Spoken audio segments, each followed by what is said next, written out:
Hello, and welcome back to the History of Egypt podcast, episode 82, That Which is in the Underworld. Today, we continue our look at the funerary texts of the mid-18th dynasty, exploring what Egyptians of all social classes thought of the underworld itself. Today, we dig deep into the royal sphere, what was inscribed on the walls of the king's tombs, and how that conveyed a particular theological message.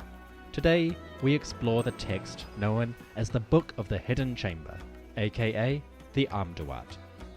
This episode is brought to you by Shyam Lee Jo, Ariel Melton, and Mark Leiterman. Thank you folks for your support. May Hathor grant you her protection.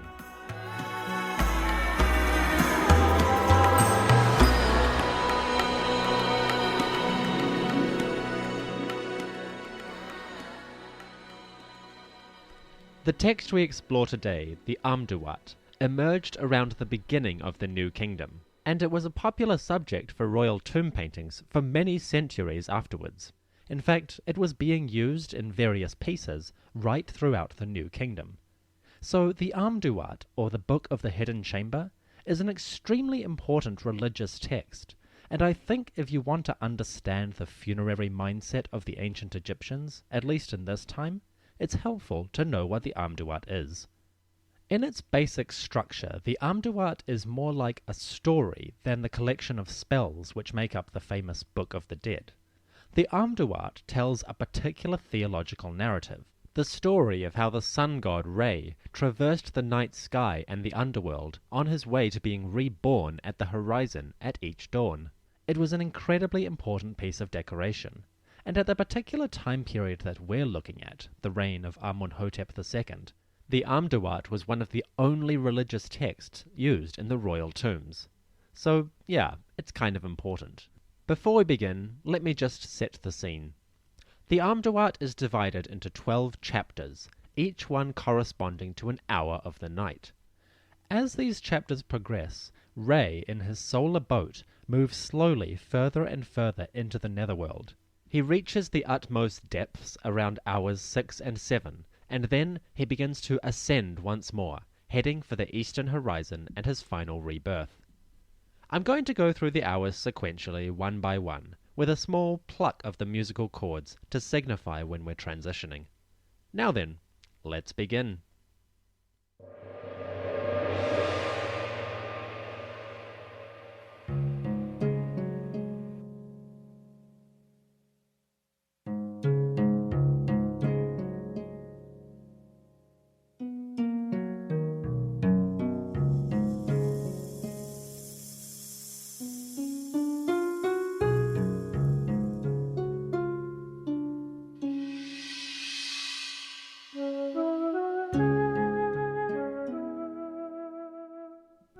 Hour 1. The rejoicing at the appearance of Re.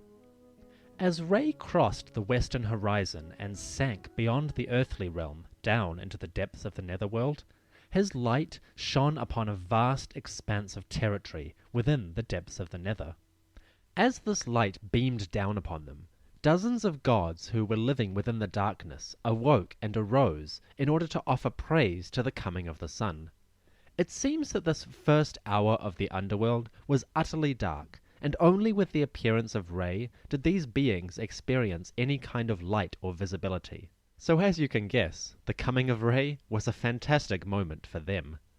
So the first hour of the Amduat was given over to celebration as Re re-entered the underworld, and so brought energy and life to those who dwelled within.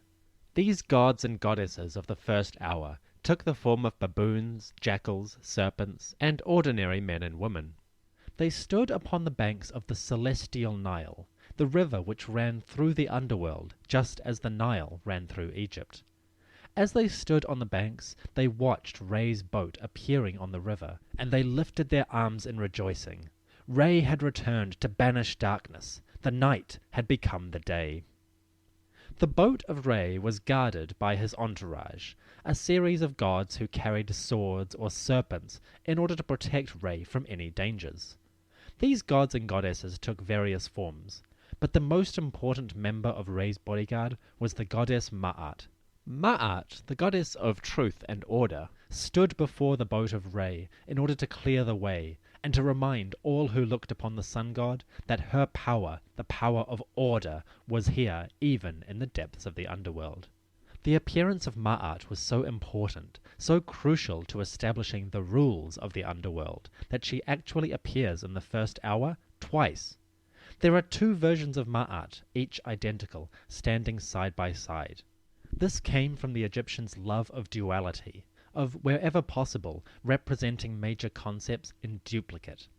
But more importantly, it was kind of a literal way of doubling down on the power of Ma'at, of making sure that her strength and her ability to control events could not be contested.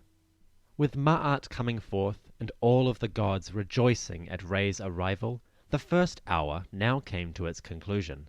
Re and his boat and his entourage hoisted their sails and began to journey inwards.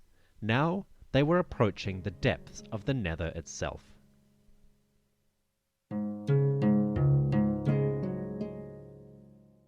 Hour 2. The Gate of the Duat.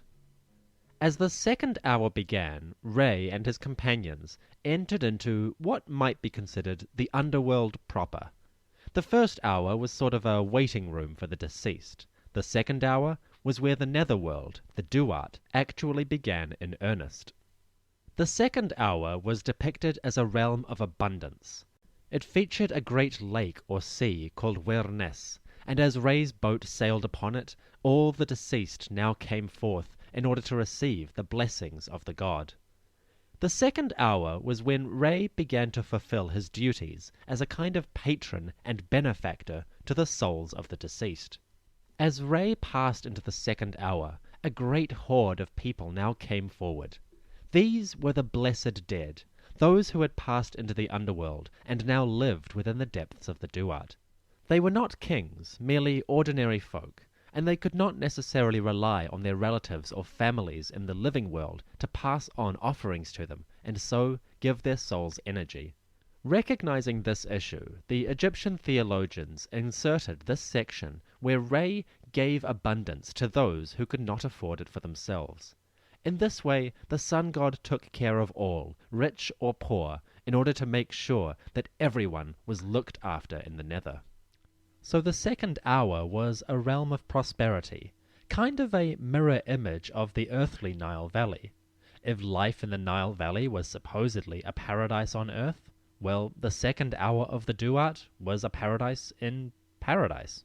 It was a good place to be, and it was a good start to Re's journey. The first 2 hours had proceeded smoothly. Everything was going well. Now it was time for Re to begin facing some of the obstacles which would confront him over the course of his journey. He moved on to Hour 3.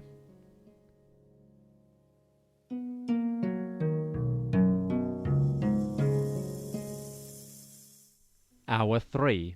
Meeting Osiris. As Re left the second hour and continued sailing down the river, he began to enter the territory that was considered the kingdom of the great god of the dead. He came into the realm of Osiris, and now he came face to face with the god himself, the first of what would be many meetings. Re looked to the face of Osiris and acknowledged him. The god of the dead acknowledged him in return. This was a moment of great significance, with incredible symbolism for the pharaoh in whose tomb the Amduat was represented. In some perspectives, Re was akin to the pharaoh himself, while Osiris stood in for the pharaoh's predecessor. The relationship between Re and Osiris was a generational one. They were linked by blood. So, in the Egyptian idea, the concept of the pharaoh coming face to face with the great god of the dead was akin to a meeting between two different generations of the royal household. The two acknowledged each other, and so Re gained the protection of the Lord of the Dead. Good thing, too, because as we enter the third hour, it becomes clear that dangers were beginning to mount. On either side of Re's boat, figurines with the head of serpents now appear, carrying long swords. These are protectors of Re, individuals meant to ward off dangers and demons, but they begin to appear in the third hour in ever greater numbers. This suggests that as Ray went further and further into the underworld, the threats which were around him began to increase. So, the protective gods began to gather around him, ready to ward off any evil which they might face.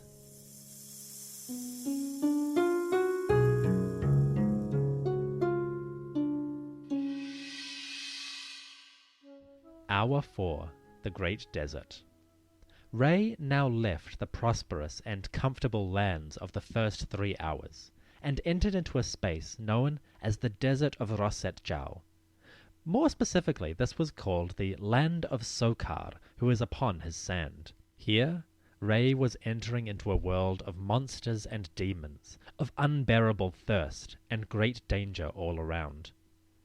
The Desert of Roset Jau, the Land of Sokar, was a desolate, sandy realm in which snakes moved freely, threatening any who came across them. These snakes were unusual, for they had wings on their backs and were possibly capable of flight, which we might mistake for dragons, but the Egyptians represented them quite literally as long snakes with human legs and large eagle's wings. Although their appearance was bizarre, these beings were unfathomably powerful, and Ray's bodyguard now drew close, ready to protect him. Crossing the desert presented its own unique challenge, though, for Ray was traveling in a boat, and that was not much use on the sands. Some of Ray's servants now had to disembark the vessel, lash it up with ropes, and begin to haul Ray's bark across the deserts of Roset Jau towards their next destination. I can only imagine this was an unbearable ordeal for those servants, sweltering in the sun, fearful of these dragon snakes writhing all around within the sands, always hoping that just over the next horizon would be some form of salvation and a land of abundance that would take them out of this realm of horrors. Unfortunately, their troubles were just beginning.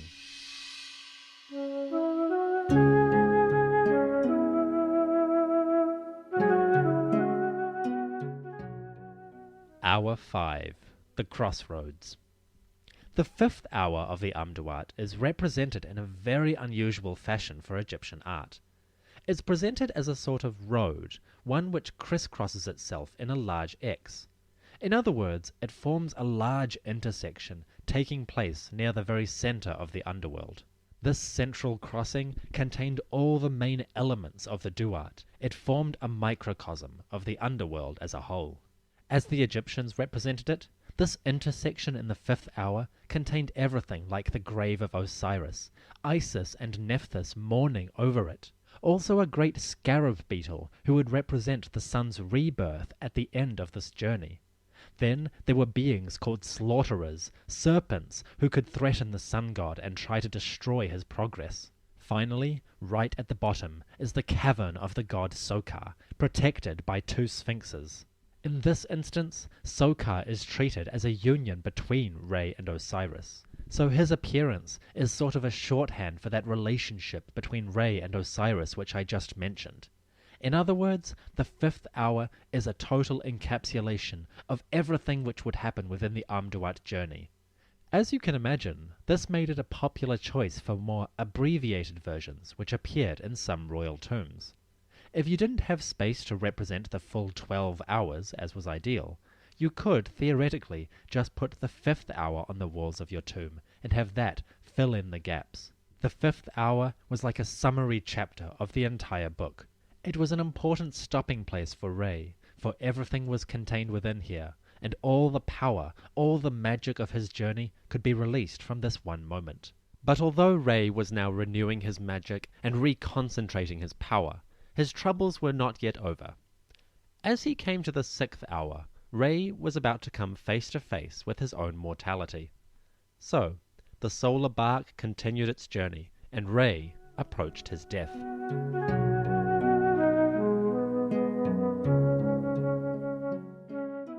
Hour 6. The Infinite Waters. Leaving the great desert of Sokar, Re now came to a vast pit that was filled with the waters of the Noon. The Noon, or the primeval waters in which creation had begun, was the very darkest center of the underworld. It was down here that Re would encounter nothing less than his own corpse. Re and his bodyguards now left the desert and came to the pit in which the Noon was contained. At the bottom of the pit there was a corpse, the corpse of a man wearing a crown in the shape of a scarab beetle. This corpse was an image of Re, an image of the divine god's underworld existence. Down here at the very depths of the nether, nothing lived, and even Re was subject to the rules of death. So part of the sun god's nightly journey was coming face to face with his own mortality, with the fact that he too was under the command of the most elemental of forces. At this most critical juncture of the night, Re now had to perform an important ritual. Re stepped forward and faced the image of his own corpse. Down here in the depths, Re would need to unite with this corpse in order to renew his immortality and to guarantee his rebirth at the end of the night to come. For this to happen, the Egyptians invoked a lot of symbolism. The imagery of the 6th hour is filled with pictures relating to the royal power of Re and of the kings of Egypt themselves.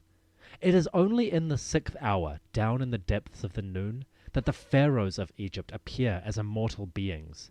They sit on thrones, wearing their crowns, and stand in for the lineage of kings on earth, protectors and servants of Re in the underworld. There are also sphinxes guarded by the eyes of Horus and Ra, great symbols of royal power and protection.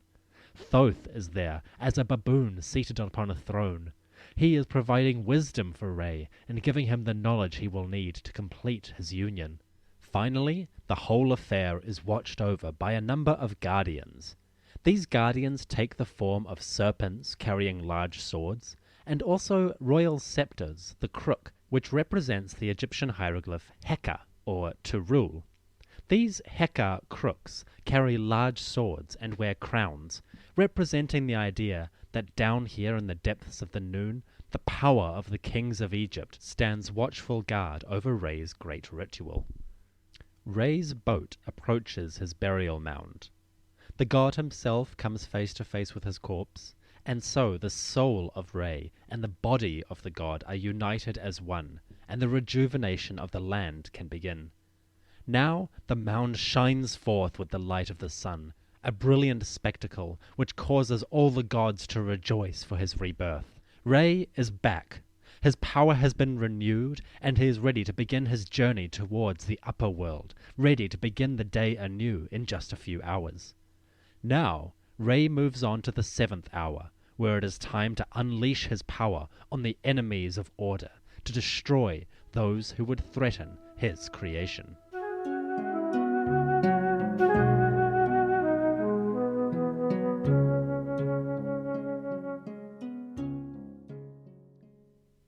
Hour 7, midnight. Having reunited with his corpse, Re is now filled with power and strength. But this is also a moment of incredible danger, for Re's power has attracted the attention of a great demon, a demon who seeks to encircle and consume the world. This is the moment in the Amduat where Re is confronted by the demon Apophis. Apophis, or Apep in Egyptian, almost needs no introduction. He is an incredibly famous being from the pantheon of Egyptian gods, a mighty serpent whose power to destroy or consume made him a natural enemy of the creator Re. As Re's boat came through the Amduat, Apophis reared up in his mighty coils. His body took the form of sandbanks, trying to block the passage of the river so that Re would be trapped and the demon could hypnotize him. Now, the actual mythology of Apophis is quite obscure. He shows up with increasing frequency from the Middle Kingdom onwards, but really only begins to take true shape around the time of the New Kingdom. The trouble with Apophis is the trouble with any being that opposes natural order. He is hard to define. In some ways he is shapeless, like smoke. He coils through the darkness of the Noon, chasing Re, attacking him at will, but you can never quite find him or define him.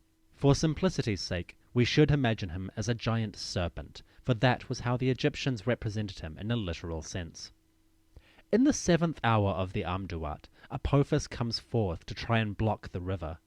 But Ray's bodyguard is always ready for this eventuality, and as the demon strikes, Ray's entourage springs into action. Ray's bodyguards, including gods like Isis and Seth, cast ropes around the god, binding him and tying him down. Other gods then leap forward with swords, and the demon is dismembered violently by the protectors of Ray. We see this in the imagery in the form of a large snake writhing along the ground, with many knives sticking out of its back. At either end, a goddess and a god hold ropes to tie him down. The idea is that disorder is bound by the powers of the gods. In other words, chaos is contained by the creators. Just to make sure that Ray was doubly protected, another snake now slithers forth from the darkness and coils itself protectively around the sun god's boat. This is the snake called Mehen. Mehen was a guardian. He watched over criminals, protected the boat of Ray, and ensured that the dangers and demons within the underworld were kept at bay so that creation could continue properly. So really, Apophis stood no chance against the powers of Ray and his bodyguards. Everyone was on Ray's side. Apophis was all alone. Naturally, the great demon of chaos was subdued. The warriors of Ray and the sun god himself were victorious. Now they were ready to begin their ascent towards the eastern horizon, ready to begin the next day in splendor.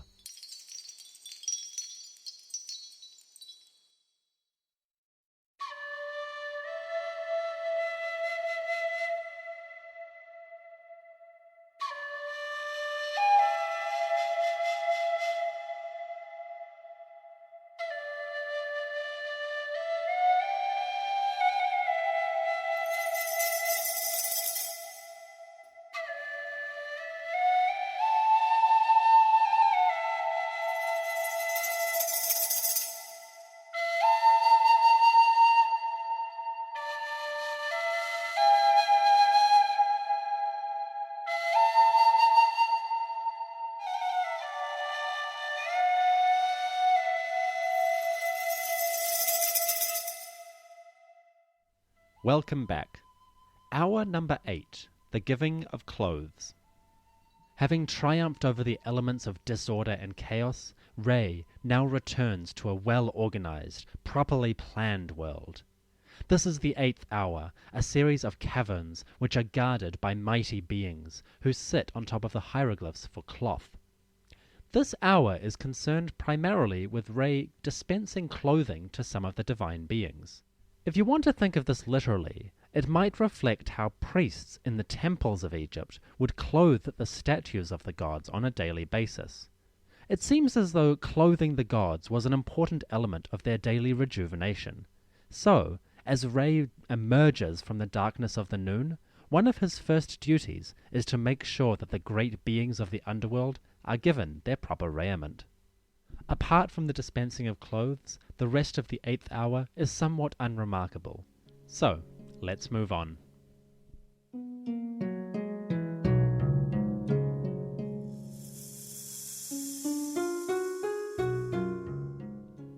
Hour 9. The Divine Court. Having left the 8th hour where he was dispensing clothes, Ray now comes to a place that is described as a court of law that, quote, fells the enemies of Osiris. This court takes the form of a number of different gods, including a number of seated elders, some uraeus serpents standing upon poles, a number of goddesses, gods holding sheaves of wheat in order to represent the abundance of Osiris's world. They also include a mummified ram and a cow, symbolizing the protective gods who support Osiris. Like the previous chapter, not a lot happens in the 9th hour.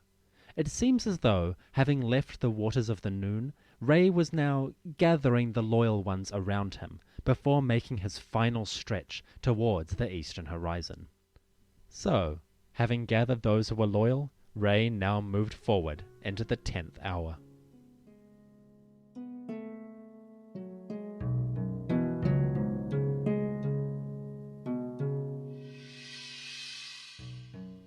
Hour 10. Those who have drowned. Ray now comes to a strange part of the underworld. A series of watery pools filled with the souls of those who have drowned in life. According to Egyptian superstition, to die by drowning was a particularly unfortunate way to go. Drowning involved the loss of the body and the complete decomposition of one's form. In other words, the soul had no place to return to. So, in the underworld, the souls of those who had drowned floated, like their bodies, within infinite waters. Fortunately, there was some salvation for these poor souls. In the 10th hour of the night, the royal god Horus came forth in order to offer these souls a second chance. Maybe they would never be immortal in the true sense, for they had no mummies and no offerings to receive, but still they could enjoy the pleasures of the afterlife. So Horus collected the drowned souls from the pool each night and took them into the kingdom of Osiris. Good on you, Horus. The actual layout of this scene is quite interesting, I think. Around the pools themselves, 4 goddesses with serpents on their heads stood as kind of beacons of light to the souls moving through this part of the night. It seems that in the 10th hour, the Egyptians represented that unique darkness which settles on the land just before the dawn begins.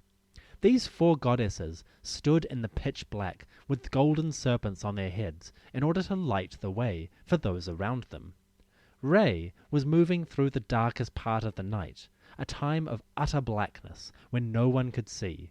These goddesses gave a light to the dispossessed and hope to those travelling through.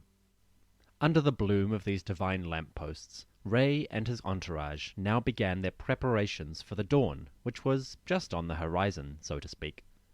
Gods and goddesses now began to assemble in order to prepare for the mighty rituals which would see the sun god reborn onto the eastern horizon and the rejuvenation of the living world far above.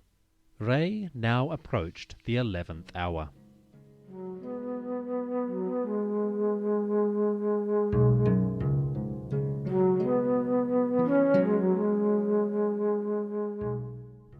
Hour 11, the Eastern Gate. Re now came to the penultimate hour of his journey. In this, preparations were well underway, gods bustling back and forth in order to make sure that everything was ready for the solar god's rebirth on the eastern horizon. As Re's boat came closer to its destination, gods and goddesses of all kinds came forth carrying various accessories related to the ritual and to the royalty of Egypt itself. In particular, 2 large cobras now slithered forward ahead of Re's boat. These were the goddesses Isis and Nephthys, patrons of various parts of Egypt. Each one of the goddesses carried one of the crowns of Egypt, the red crown of Lower and the white crown of Upper, upon their back. Before these 2 cobras were 4 avatars of the goddess Neith. Neith, a hunting and protection goddess, stood in 2 pairs of herself. 2 of them wear the red crown and 2 of them wear the white crown. Again, it's a kind of doubling, a symmetry and duality which the Egyptians loved so much in their mythology. Around these goddesses with their crowns, other gods come forth. Some goddesses carry swords in order to defeat enemies. Some goddesses ride large serpents that supposedly spit fire at all of Re's foes. Finally, the whole affair is watched over by the god Horus, making sure that all of Re's enemies are defeated, or at least at bay, and preparing the way for the final ascent. We now come to the final hour of the Amduat.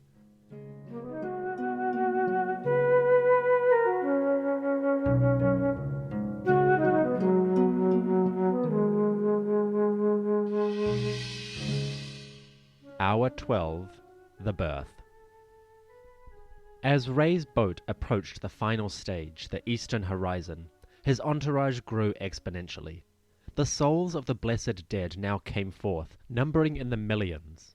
They attended the boat of Re, hoping to participate in the resurrection at the next dawn, and so partake in their own immortality alongside the sun god. Re, in his role as benefactor and protector, took these souls with him towards his rebirth. Just as he had dispensed wealth and happiness at the very start of his journey, now he took the aged souls of the blessed dead towards the horizon so that they could be renewed and enjoy their immortality again. The curious thing about this last hour is that by this point a great deal of time, much more than 12 hours, seems to have elapsed. The souls and the god himself come to the last hour of the night in a state of elderly decrepitude. They are aged, their bones are brittle, and their beards are long and white. But, through the power of the renewal ritual, they will be transformed into newborn babies, ready to begin their life again, and so enjoy the splendor of the sun god forever. Now, the actual mechanism of the rebirth is a fascinating little story. The rebirth happened inside the body of a giant serpent, a serpent called World Encircler. World Encircler, well, encircled the world, and it was his body through which Ray passed on his journey to the final horizon. Strangely, Ray and the blessed dead passed through the body of this large serpent in reverse. They entered at the rear and were vomited forth out of his mouth in order to be reborn. The reason for this is convoluted. It has something to do with time reversing at the last possible hour, but I'll cover that in a future episode, because that would just be confusing right now. The overall scene of the 12th hour is a general scene of rejoicing and moving forward towards the eastern horizon. Gods and goddesses of various kinds, and the millions of blessed dead who accompany Ray in his boat, now stride forward confidently towards the end of their journey. Ahead of them, the large scarab beetle, Khepri, or Coming Forth, is ready to receive the solar orb and carry it up into the daytime sky. Khepri is the avatar of Ray in the morning. He is a manifestation of the great god at the moment of dawn. So, he appears here as one of the very last figures in the Underworld, ready for his rebirth on the horizon. Just below Khepri, the mummified form of Osiris lies deep within the Underworld. Osiris will not be making the trip up into the earthly realm. After all, he is forever committed to the Underworld. But his presence here reflects the fact that Ray has promised him immortality. Even though Osiris must stay within the Underworld forever, he will still continue to live on as its king. This is a promise renewed at the end of every night. As Ray goes towards his own rebirth, he makes sure that Osiris is properly acknowledged and comforted, even as the mummy lays within the earth. The moment of the dawn is here. Ra now joins with Khepri and is lifted up by the god Shu up into the sky. The sun crests the eastern horizon, a new day begins, and the world comes to life once more. So ends the Amduat.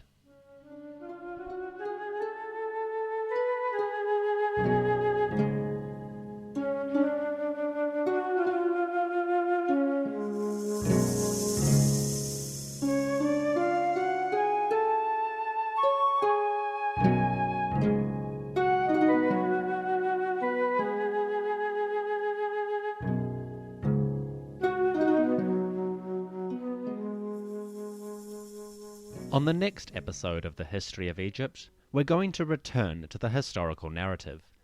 We have 2 more short chapters to explore in the life and times of Amun-hotep II, the Pharaoh of Egypt. In the next episode, we will look at Amun-hotep's strange decisions concerning his family and the officials of his government. There's a major shake-up in the royal administration during the reign of Amun-hotep II, and the king seems to have thrown out a whole lot of individuals in one short space of time. So, join me soon for episode 83, The Brat Pack, on the History of Egypt podcast.